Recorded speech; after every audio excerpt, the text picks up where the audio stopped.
Bon, visiblement, comme vous pouvez le voir derrière moi, il y a beaucoup plus d'animation ici du côté de la Foire Saint-Michel que sur le mouvement de grève nationale du 10 septembre. Mis à part à Beach, où il y a eu notamment ce matin un rassemblement devant le match avec distribution de tracts. Du côté de Sarreguemines, c'est beaucoup plus calme dans l'ensemble. Pas de rassemblement, par exemple, en zone industrielle de Sarreguemines ou sur l'Europole 2 à Ambar, devant les usines ce matin à 8 h. La CGT Ineos Automotive avait lancé un appel à la grève ces derniers jours, un appel à la grève qui prend surtout la forme de débrayage en interne, donc dans l'usine. Selon le syndicat, la plupart des salariés grévistes arrêteraient de travailler au moins 2 heures en cours de journée. Et toujours selon le syndicat, il serait au moins 53 grévistes à suivre le mouvement de grève nationale donc du 10 septembre. Sur les réseaux, certains commerçants tentent de surfer sur ce mouvement de grève nationale pour attirer de la clientèle. Une journée bien calme donc dans l'ensemble, peut-être excepté ce soir à Meisenthal, donc toujours du côté du Pays Beach, puisque selon la page Facebook Bloconte ou Moselle, une fête populaire devrait avoir lieu ce soir à 18 h sur la place du village à Meisenthal. Cantine populaire et prise de parole seraient prévues selon l'affiche publiée sur le réseau social Facebook. Et pour rappel, Sébastien Lecornu vient d'être nommé Premier ministre hier soir. La passation de pouvoir aura lieu donc ce midi. Et pour le moment, impossible d'en savoir plus sur son programme. Reste à voir quelle sera l'ampleur de la mobilisation le 18 septembre prochain, la prochaine journée de grève nationale prévue pour l'instant.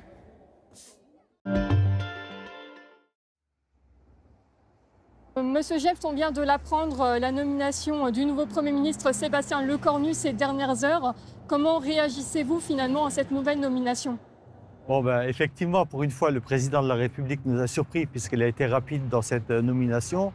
C'est vrai qu'on avait, jusque-là, il nous avait habitués à faire durer le suspense très longtemps et on voit bien que c'était largement préparé à l'avance parce que dans la même journée de la démission de François Bayrou, le nouveau Premier ministre a été nommé. Alors ce qu'on peut en dire, c'est que c'est encore une fois un des plus proches d'Emmanuel Macron. Et ma crainte, c'est qu'on continue la même politique, toujours la même politique, la politique d'Emmanuel Macron, tout ce que les Français ne veulent plus. Donc j'aurais pour ma part effectivement préféré une dissolution de l'Assemblée nationale, mais d'un autre côté, on va dire, c'est probablement reculer pour mieux sauter. Je pense que cette dissolution arrivera probablement en fin de budget ou en fin d'année. Donc voilà, le président fait un choix différent. On verra quelle politique sera menée. J'espère que le nouveau Premier ministre écoutera les exigences du Rassemblement national qui consiste encore et toujours à défendre nos compatriotes. Un nouveau salon de coiffure à Silsheim. Situé 6 rue Saint-Gall, le salon Malia a ouvert ses portes la semaine dernière. À l'origine de ce projet, Marie et Julia, deux coiffeuses qui se connaissaient de longue date, puisqu'elles travaillaient ensemble à Rémelfin depuis 13 ans et avaient envie de découvrir une nouvelle aventure. Elles ont choisi de s'associer pour ouvrir le premier salon de coiffure à Silsheim, un lieu stratégique pour les deux copines qui recherchaient la proximité et l'esprit village sans trop s'éloigner de Sarreguemines. Ouvert du lundi au vendredi en continu de 8 h à 18 h et le samedi de 8 h à 13 h, ce nouveau salon va aussi permettre de développer l'activité économique de Silsheim. L'aventure du restaurant Le 1904 se termine dans la douleur. Le restaurant accolé au musée Les Mineurs Wendel de Petite-Rosselle ferme ses portes après un peu plus de 3 années de service. La faute à de nombreux facteurs. Du fait maison, on était aussi parti sur l'idée du très local. Le très local coûte plus cher, c'est compliqué aussi sur les quantités, sur les appros. Alors qu'on a été pas très bon des fois en salle, et souvent aussi pas bon, qui faisait qu'en termes de délai, on n'arrivait pas à les manger et à les travailler très rapidement. On était souvent très en retard et on nous en faisait le reproche. La cuisine aussi a eu des hauts et des bas, beaucoup de bas aussi à des moments donnés, pas assez de régularité, donc les gens n'y ont pas trouvé leur compte. Autre problème, lui plus récent mais qui a vite découragé la clientèle, l'installation d'un camp de gens du voyage à côté du restaurant. C'est plutôt dramatique en fait, tout ça. Nous avons été contraints de programmer l'arrêt de l'activité actuelle du restaurant sous cette forme-là et de programmer l'ensemble du licenciement du personnel pour plusieurs raisons. Des raisons conjoncturelles et des raisons structurelles.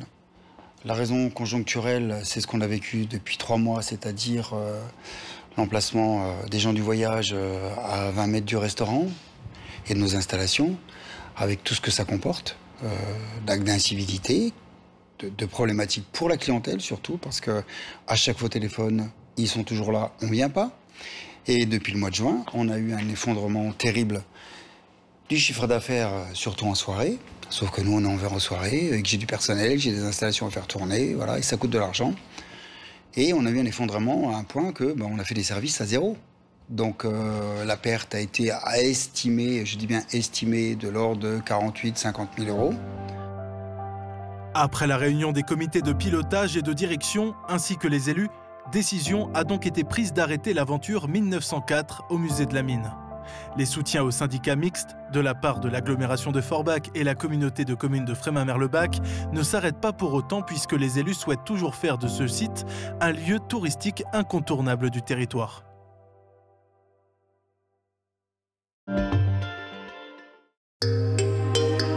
Protégez et mettez en lumière votre maison avec toutes les nuances de crépi proposées par Modèle Habitat. Radio Studio 1, 105.8. Toute l'énergie du 80 pop rock, toute l'info locale et encore plus à Bitche, à Sarreguemines et partout où vous êtes. Radio Studio 1. Super U Rohrbach vous accompagne au quotidien et par tous les temps. Un déménagement en vue, louez nos véhicules jusqu'à 20 mètres cubes. Et pour un coup d'éclat sans orage, direction la station de lavage. La météo avec U, commerçant autrement. Bonjour tout le monde, la réponse à ma question d'hier a été donnée dans les commentaires. Il s'agissait de leur casse-croûte. Et d'ailleurs, en parlant de casse-croûte et plus précisément de pain, savez-vous quel est le point commun entre Sarralbe et Volminster?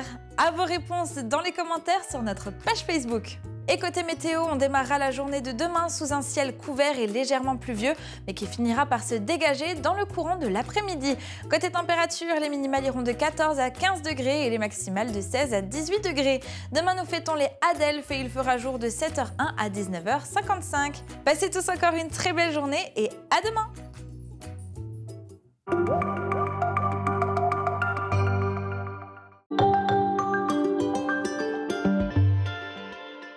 L'association Atout Danse vous propose une initiation à la danse de salon. Démarrage des cours pour débutants le mercredi 17 septembre à 20h au FSE de Roth. Pas d'inscription nécessaire, le premier cours est gratuit et sans engagement. À Eschwiller, au cœur du pays de Bitche, découvrez l'Auberge du Moulin. Profitez d'une terrasse au bord de l'eau dans un cadre paisible et authentique. Savourez une cuisine maison sublimée par une carte généreuse et des produits frais du terroir. Et pour prolonger l'expérience, nos chambres cosy vous accueillent le temps d'une nuit paisible à la campagne.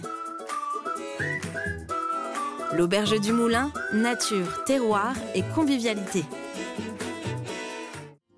Besoin d'un coup de main à la maison?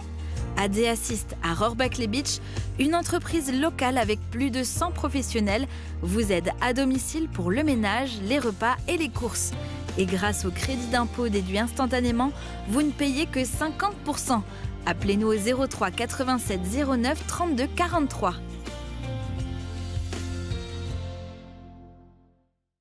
Les audioprothésistes sont-ils bien formés et compétents? À la passion de l'audition, vous êtes accompagné par des spécialistes de l'audition. Nos audioprothésistes sont diplômés d'État et suivent régulièrement des formations. Et cela fait plus de 20 ans que nous mettons notre expérience à votre service.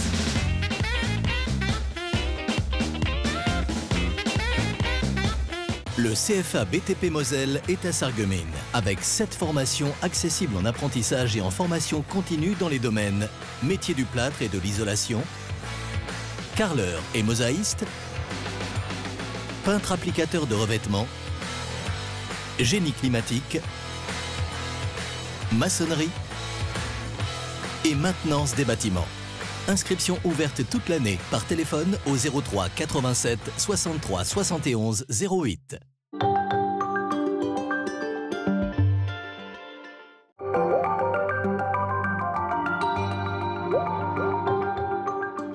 Mosaïque Cristal, c'est désormais de l'info 7 jours sur 7 avec de nouveaux reportages chaque jour. Retrouvez aussi vos programmes préférés, hop là, à la découverte du territoire. Café Grenzel avec nos amoureux du Platte, Grenzenlos focus sur des thématiques transfrontalières, en immersion à la découverte d'un métier, histoire d'histoire sur les traces de notre patrimoine, Polygone pour des discussions animées. Rendez-vous du lundi au dimanche à midi sur Mosaïque Cristal pour une nouvelle émission multi-rediffusée jusqu'au lendemain.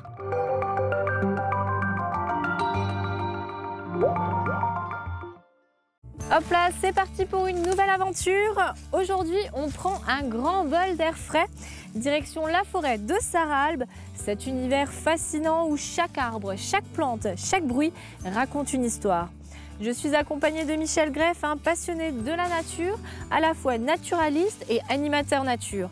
Ensemble, on va redécouvrir la forêt autrement. Alors, enfilez vos chaussures de marche pour une balade au cœur de la nature. Nous sillonnerons également notre beau territoire à la rencontre de ceux et celles qui le font vivre. Rendez-vous ce jeudi sur Mosaïque Cristal.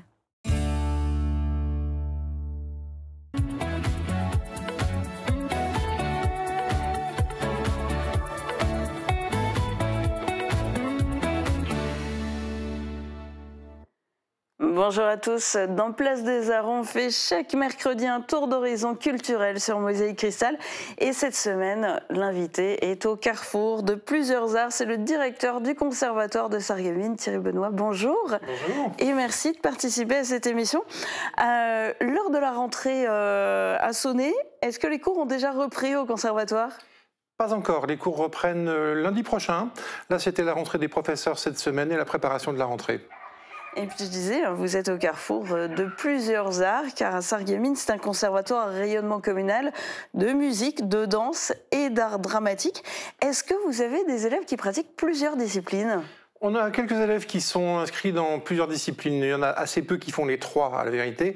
Mais on a quand même, sur les 540 élèves du conservatoire, on doit en avoir une soixantaine qui font au moins 2 activités. Et vu le nombre d'instruments, je suppose que c'est en musique qu'il y a le plus d'inscrits ? Alors oui, évidemment. Nous avons une centaine d'élèves, un peu moins d'une centaine d'élèves en théâtre, à peu près 80 en danse, et le reste, c'est de la musique. Alors le reste, encore une fois, il peut y en avoir qui pratiquent plusieurs activités. Et plusieurs instruments, même éventuellement. Oui, est-ce qu'on peut encore s'inscrire? Dans quelle discipline reste-t-il de la place? Parce que je sais qu'il y en a certaines qui sont toujours prises d'assaut où on n'arrive pas à se trouver une place. On a quand même des listes d'attente. On peut encore s'inscrire parce que le mois de septembre est pour nous un mois un petit peu de transition. Il y a des gens qui ont fait une préinscription, mais qui vont se rendre compte qu'avec les horaires des autres activités sportives ou culturelles, ou voire les activités des parents aussi, c'est compliqué. Donc il y a des gens qui sont inscrits qui ne vont pas donner suite à la fin du mois de septembre, donc il y a des places qui vont se libérer. Donc on peut encore s'inscrire. Et puis la musique, on peut commencer très jeune, voire très très jeune, notamment l'éveil musical. On peut aussi s'y mettre sur le tard.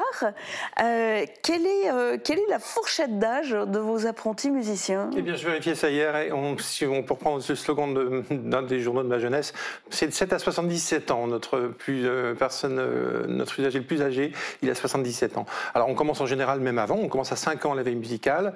Il y a 2 classes d'éveil musical, à 5 ans et 6 ans. La danse, ça commence à 6 ans, et la musique, on commence normalement à 7 ans, mais il peut y avoir des dérogations. On a beaucoup parlé de musique au conservatoire de Sarreguemines. Il y a aussi la danse et le théâtre. On en parle dans un instant, juste après la sélection des sorties de la semaine. Et ça commence par 2 concerts.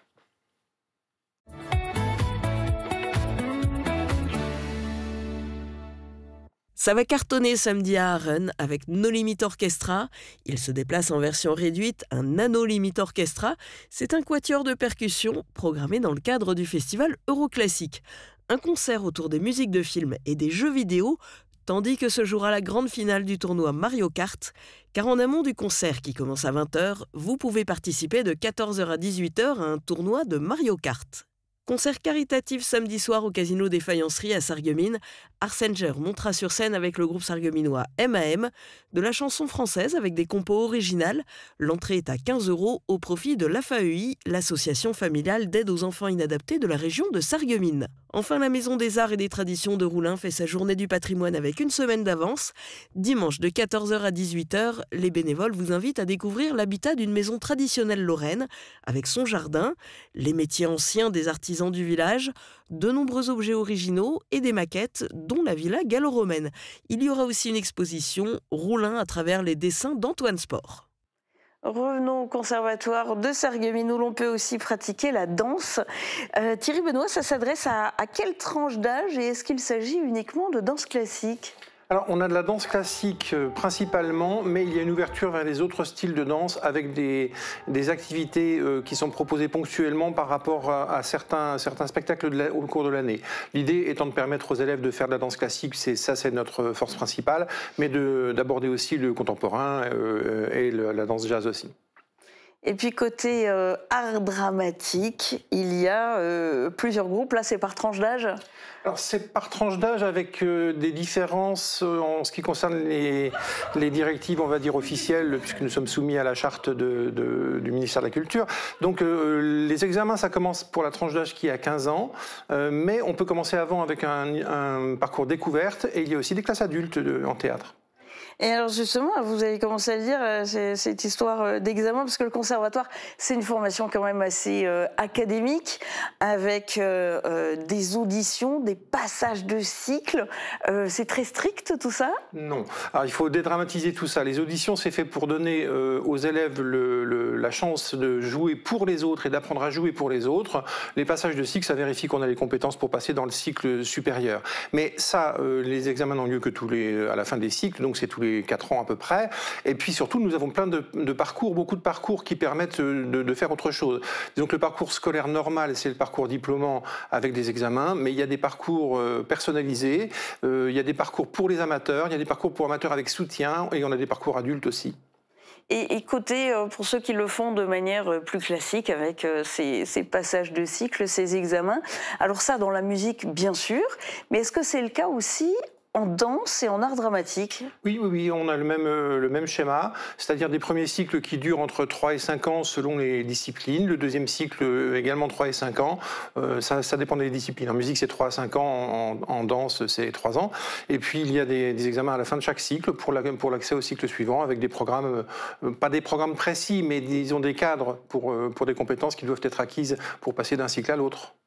Le but, c'est quand même aussi de se faire plaisir et puis de partager ça. Tous les élèves sont amenés à monter sur scène? Alors oui, une des obligations du fait d'être classé, comme c'est le cas du conservatoire de Sarreguemines, c'est justement que la pratique collective est au centre des activités. Donc tous les élèves montent sur scène dès la première année parce qu'ils pratiquent le chant choral. C'est plus facile en première année de faire du chant choral en groupe que d'instruments parce que les compétences ne sont pas toujours là aussi rapidement. Donc tous les élèves chantent dès les premières années du cycle, et au bout du deuxième cycle, à la fin du premier cycle et à partir du deuxième cycle, ils peuvent choisir des ensembles instrumentaux ou vocaux. Tout est possible. Il y a une particularité aussi, enfin je pense que c'est une particularité au conservatoire de Sarreguemines, c'est au carrefour du chant et de l'art dramatique, c'est la classe de chant lyrique. Je pense que c'est pas si courant que ça, et avec une nouvelle opérette chaque année. Oui, alors ça c'est la tradition qui s'est continuée à Sarreguemines. Une classe de chant, le professeur de chant a traditionnellement deux cordes à son arc, si j'ose dire. D'une part le chant choral pour les élèves, donc en pratique collective pour le premier cycle, ou en ensemble vocal choisi, ce qui s'appelle chez nous chorale à pleine voix. Il y a aussi après la partie chant lyrique, développement de la voix, placement de la voix et tout ça. Et ça c'est des cours individuels comme des cours d'instruments. Et au point, après, de réussir à monter chaque année une opérette différente. Et tous les ans, tous les élèves de la classe de chant lyrique montent une opérette ou un opéra comique, oui, tous les ans. Cette année, ce sera autour de Gustave Charpentier, un compositeur lorrain. Et il y a ceux qui jouent comme ça sur scène, et puis ceux qui jouent devant les caméras. On va regarder quel est le coup de cœur ciné de la semaine. Alors, le coup de cœur cette semaine, c'est un choix difficile, parce que c'est une véritable semaine de rentrée cinématographique, avec des titres comme Downton Abbey, le dernier volet, avec un nouveau volet de Conjuring. Mais mon choix cette semaine va se porter sur un film quasiment 100% Grand Est, puisque c'est Connemara, Connemara, qui est l'adaptation du roman du Nancéen Nicolas Mathieu. Mais c'est également un film qui a été tourné à Épinal, produit également par une maison de production d'Épinal, soutenu par la région Grand Est, et avec des interprètes remarquables, Bastien Bouillon, dont on parle beaucoup les derniers temps, avec Mélanie Thierry, également un très joli rôle pour Jacques Gamblin, et c'est l'histoire d'une cadre performante qui a quitté les Vosges et qui, dans l'environnement parisien, va être victime d'un burn-out brutal, et finalement revient un peu à ses sources, et issue d'une famille modeste sur Épinal, elle va un peu réécrire certaines choses et nous faire redécouvrir son passé. Mais en tout cas, c'est une très belle histoire, c'est un très beau film, et vous l'avez compris, c'est mon vrai coup de cœur de la semaine parmi cette actualité très chargée. À découvrir donc au cinéma. Et côté conservatoire, Thierry Benoît, une dernière question. Est-ce que le conservatoire de Sarreguemines a vocation à se moderniser? Est-ce qu'il a déjà évolué et est-ce qu'il va partir vers des directions plus modernes, qui parlent de guitare électrique, de choses comme ça? Est-ce que c'est à l'ordre du jour? Est-ce que c'est une direction à prendre? Alors, ce n'est pas à l'ordre du jour immédiatement parce qu'on a des contraintes de bâtiment, mais il y a des projections vers le futur. On va essayer il y a des propositions que j'ai faites et qui ont été admises pour faire évoluer le bâtiment lui-même, de manière à avoir plus de salles et à pouvoir justement s'ouvrir vers ces possibilités-là. Pour l'instant, elle n'existe pas. Il est prévu d'en garder la possibilité. Ce n'est pas immédiat, ce ne sera pas immédiat, mais il faut que ça puisse se faire. Moi, je pense que c'est l'avenir du conservatoire aussi, de faire toutes les musiques. On fait déjà toutes les musiques, mais on croit qu'on fait que de la musique classique au conservatoire, ce qui n'est pas vrai. On apprend à jouer des instruments, et avec des instruments, on joue toutes les musiques que l'on veut. Mais ça, ce serait quand même une ouverture intéressante. Eh bien, ça sera le mot de la fin, et toutes les informations concernant le conservatoire sont sur le site internet de la ville, www.sarreguemines.fr. Merci Thierry Benoît d'avoir été l'invité de Place des Arts sur Mosaïque Cristal. Très bonne journée à tous, avec évidemment une bonne dose de culture.